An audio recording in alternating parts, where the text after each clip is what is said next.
Selamat siang, kembali lagi bersama saya Nafisa Ria dalam program Public Relation. Di dalam dunia public relation dan komunikasi digital, kita seringkali melihat bagaimana sebuah krisis datang dari hal yang tidak terduga. Menurut materi krisis communication yang kita pelajari, krisis adalah sebuah peristiwa yang tidak dapat diprediksi, namun memiliki daya rusak yang nyata terhadap operasional dan reputasi sebuah institusi. Dan menariknya, di era digital saat ini, sebuah krisis tidak lagi lahir dari sebuah kesalahan korporasi besar, melainkan bisa dipicu oleh hal-hal personal di media sosial yang kemudian bergulir menjadi bola liar di masyarakat. Salah satu contoh nyata yang sangat menarik untuk kita bedah adalah krisis komunikasi yang menimpa KAI Komuter, yang bermula hanya dari sebuah barang penumpang yang tertinggal, yaitu tumbler tuku. Mari kita lihat kronologi secara objektif. Krisis ini berawal saat seorang penumpang bernama Anita Dewi tidak sengaja meninggalkan tas pribadinya dalam rangkaian KRL rute Tanah Abang Rangkas Bitung.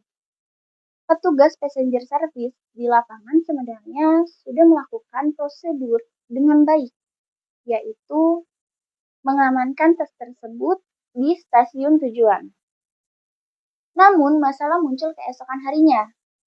Ketika sang penumpang mengambil kembali tasnya, ia mendapati botol minum bermerek Tuku Tumbler di dalam tas tersebut telah hilang.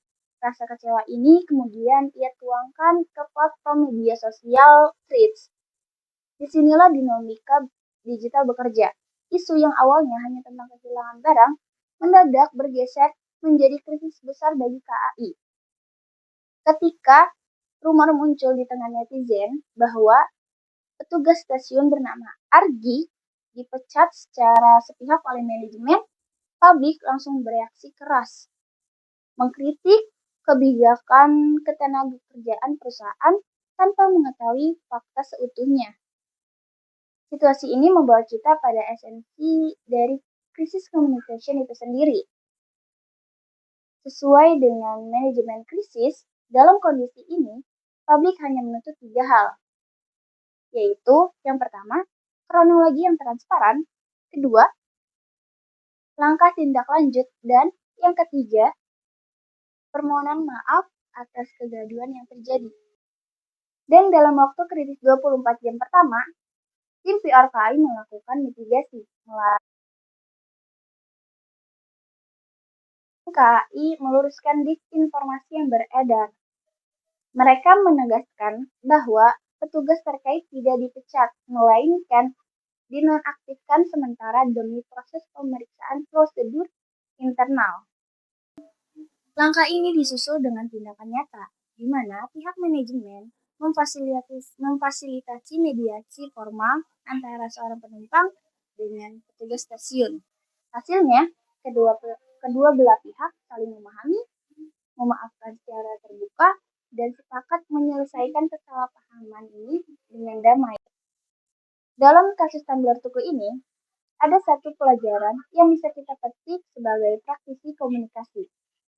Di era digital, sebuah brand atau instansi tidak hanya dituntut untuk siap menangani krisis operasional skala besar, tetapi juga harus tangkas dalam mengelola sentimen atau rumor yang beredar di sosial media. Kecepatan merespon, perlindungan stabilitas internal, dan transparansi informasi adalah kunci utama untuk mempertahankan kepercayaan publik. Saya Nafisa Ria, terima kasih telah menyimak ulasan ini. Selamat siang dan sampai jumpa.